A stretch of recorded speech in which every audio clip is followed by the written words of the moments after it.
Y'all already know the rules. When you come in my house, take off your shoes and super violate that like button. It don't cost you nothing to hit that like button. Shall we begin? Shall we begin? Mr. Chance, I'm going to start first. I'm going to adjudicate you guilty. Count 1, sentence you to mandatory life without the possibility of parole. Count 2, I will adjudicate you guilty, sentence you to life to run concurrent with count 1. Mr. Gathright.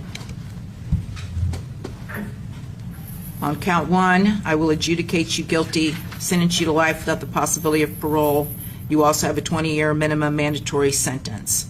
On count 2, the conspiracy, I will sentence you to 30 years in prison to run concurrent. Count 3, attempted murder in the second degree, I will sentence you to 30 years Florida State Prison with a 20-year minimum mandatory sentence, again to run concurrent with all other counts. On count 4, attempted murder in the second degree, adjudicate you guilty and sentence you to 30 years prison with a 20-year minimum mandatory sentence, again to run concurrent with all other counts. Count 5, adjudicate you guilty, sentence you to 30 years Florida State Prison with a 20-year minimum mandatory sentence, again to run concurrent with all other counts. And on count 6, adjudicate you guilty, sentence you to 5 years Florida State Prison, again to run concurrent. And again, for you and Mr. Chance, give me credit for all time served. As to Davion Murphy,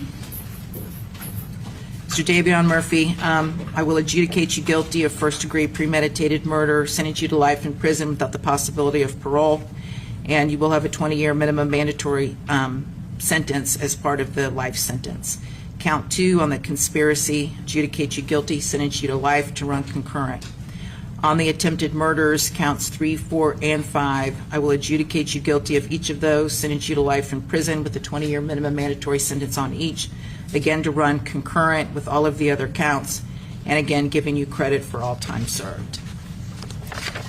And finally, Mr. Rashad Murphy, I will adjudicate you guilty of murder in the first degree, sentence you to life in prison without the possibility of parole, and you will also receive a 20-year minimum mandatory sentence. On count 2, conspiracy, adjudicate you guilty, sentence you to life in prison to run concurrent with count 1. On counts 3, 4, and 5, I will adjudicate you guilty on each of those, sentence you to life in prison. Each of those carries a 20-year minimum mandatory, again to run concurrent with all other counts, and giving you credit for all time served. All right, anything further? No, Your Honor. I do wish you gentlemen the best, I really do, to make the most of your lives going forward. And you do have 30 days to appeal the judgment and sentence of this court.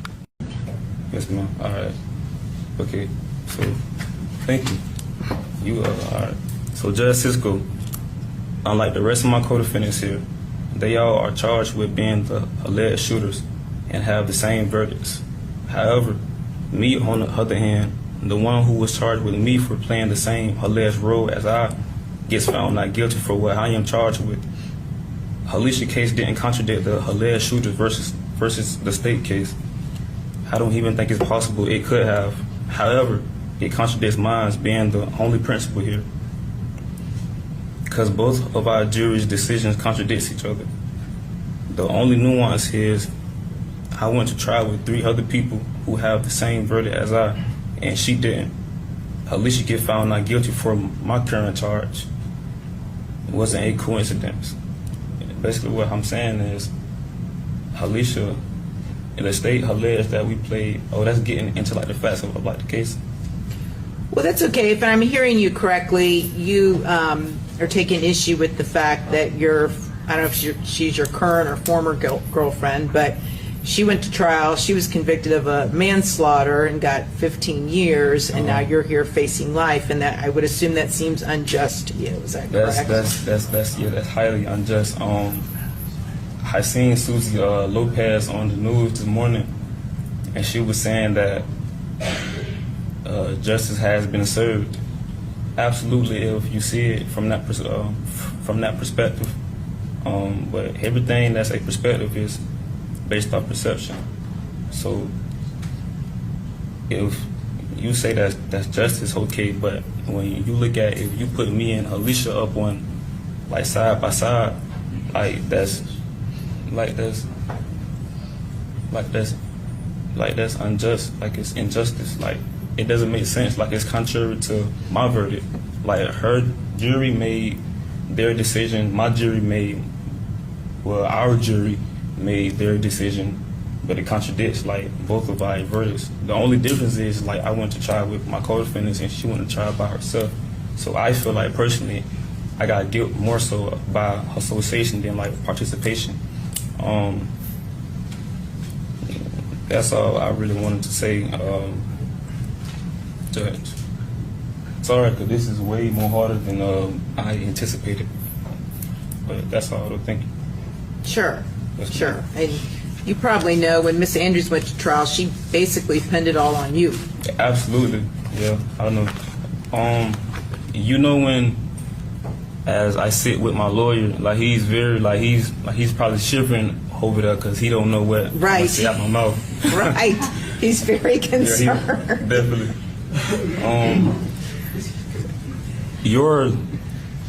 A lot of people don't know, but before you go to trial, you try to be optimistic, but everything is done strategically. So how the lawyers optimize what they're gonna say or what they're gonna do, they do it with the client. You know, I'm not saying what she's saying was wrong or not wrong, or what he wanted her to say, or what she said. You know, but that's all though. I want to say something to like Jacksonville though too. So to my city, man, it ain't worth it, boy. Like it ain't worth it. Like me being a rapper from my city, and Foolio being a rapper from our city, it ain't worth it. Like my mouth getting dry. Sorry. Like the dissing, the beefing, the shooting, like for what? Like for what? Like when you sitting in your cell alone, cold, it's lonely as hell in that bit. Everybody leave you. Like nobody here for you. Like the ones that's your ride or die, your girlfriends, whoever you love, the only person there for you is your mother, and maybe like one friend, maybe, but it ain't worth it though, bro. It ain't worth it. I was 21 years old facing the death penalty. I never ever, my only interactions with law enforcement was traffic tickets. Wake up next morning, I'm facing the death penalty. That's how quick life can change. It ain't worth it, bro. That's all. And sorry if I was nervous. Sorry. No, it's okay, Mr. Chance. And thank you for saying that. Yes, ma'am. You know what's crazy? Dealing with cases like this, court cases, criminal cases. And when I sit back and I analyze these cases, I reflect back on with me, my co-defendant, and many other dudes was in them bullpens. Wild Bill. It was so many of us. Can't name everybody. It was a lot of us sitting in them jail cells waiting to see if we was going to be guilty or not guilty. As I reflect on this trial, and I see the audacity and the nerves. So the dude, he gets up here and he telling the judge that the courts isn't being fair because his girlfriend, the girl that was their co-defendant, she turned over, she snitched, so she got lesser time. And you want lesser time too for turning a nigga TV off the way y'all turned his TV off. Foolio. Like, they really, really cooked him. Overcooked him. He was done. The smoke detector went off. And then the most amazing part to me is like, where we first mess up, we mess up at when we go in that courtroom, and they say do you swear to tell the truth, the whole truth, and nothing but the truth? And then us inmates / prisoners be standing there lying our asses off, knowing that we guilty as all out hell, and then we sit up there talking about what rights we got. Listen, a lot of jail niggas ain't gonna like this, but I can't lie to myself. We went into them courtrooms, the biggest liars in the world, and because we had baby faces without the internet, see, the internet is messing everything up now, because these baby face criminals is getting caught on tape where they can't lie no more. But we was sitting in the courtroom, just like this, shaking, head down, acting nervous, acting innocent, knowing that when we get, as soon as we got out that courtroom, we was gonna cook another nigga, stir fry him. It just is what it is. So then when you see these dudes with the most beautiful and the most powerful speeches in front of the judge, it'd be like, I can't take them serious. I can't take them serious. Most of the dudes that was in jail with me for them homicides, 125.25s, went back for another one. They ain't get enough. They went back. That wasn't their only bid. They did their time and went back. And the other ones that didn't go back, like brothers that came home, like Bam Bam from Mark 9, the big bro, he did too many years to go back. Bro did 30, 33. Dudes went home, went to jail with baby faces and came home granddaddies. Shout out to Bam. And many other brothers. Brothers went to jail, baby faces. But I say that to say this, man. You kids need to y'all really need to reevaluate the choices that y'all make when y'all get in that car and you packing the Mac in the back of the act. Because the one thing that they left out was how hard it was going to be when you get to prison. The one thing that they left out is that when you get behind the enemy lines and that penitentiary and you sleeping with the enemy and you got to sleep with a knife, there is no going home. You're never going to see most of your friends again, ever again. They're just going to be a memory. Then after a while, your memories, you've been in jail and been through so much that your memories start to fade.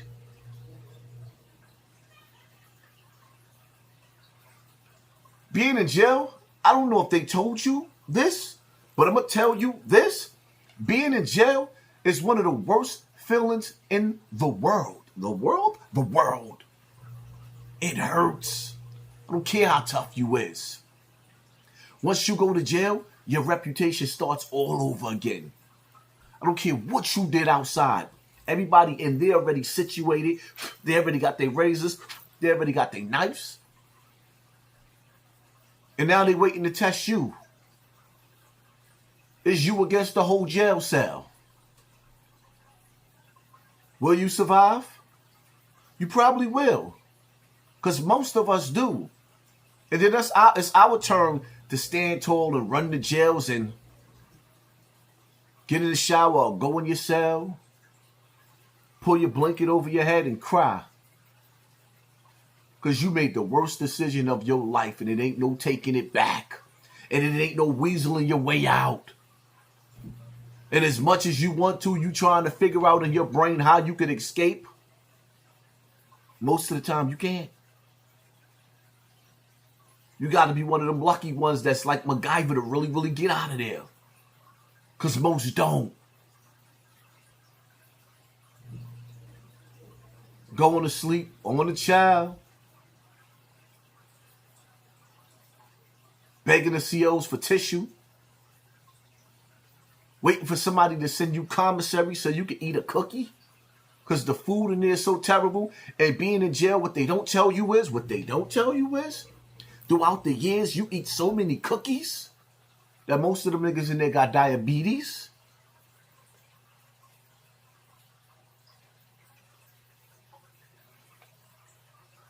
Stay home. I just went to another barbecue, a Father's Day barbecue on Saturday with all the older OGs that I grew up with from Bronx River. Most of them dudes, the working ones, I always stare at them niggas when we get together, and I just stare. And I say it's amazing how all of these niggas got their friends. All of their childhood friends are still there. You know why? Because this particular ones, they stopped doing crimes early. And they all went and got jobs.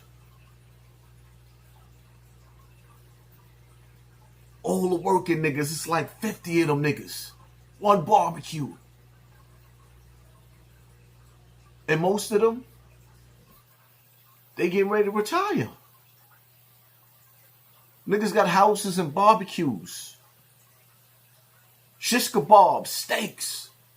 Frying some fish up.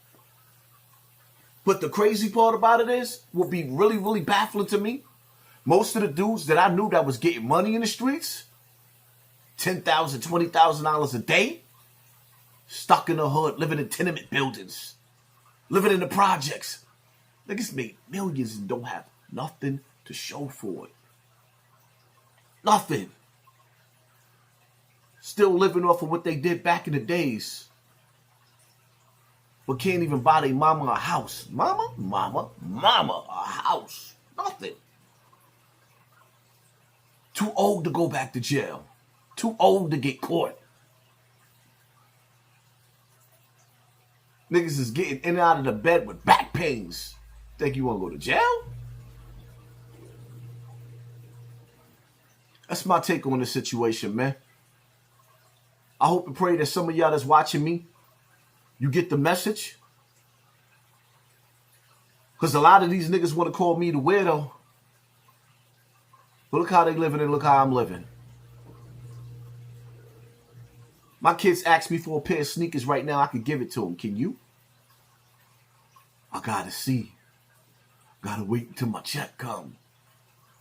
I ain't got it right now. But I'm the weirdo. I'd rather stay the weirdo. That like button, hit that share button, hit that subscribe button. Pay attention to your circle before they hurt you. Live life as if you want to run and stay dangerous at the same time. I'm out.